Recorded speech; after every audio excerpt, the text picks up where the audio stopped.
Arşim alıp duran dilber, bir bakay su beri çeyle.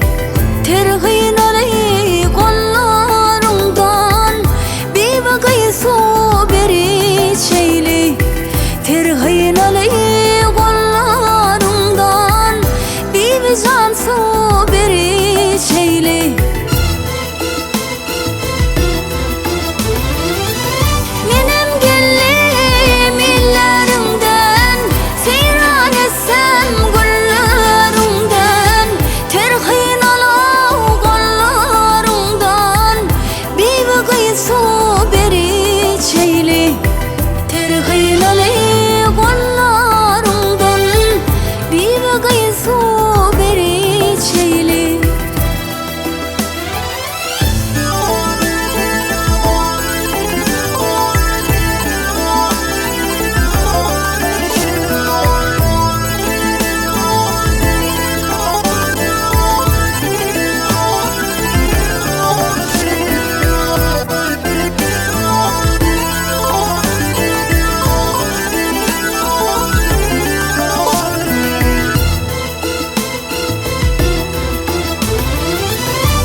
Kıpları aşığının kaymasın arı, görüğünün sever yarı, bir bakay su beri çeyle.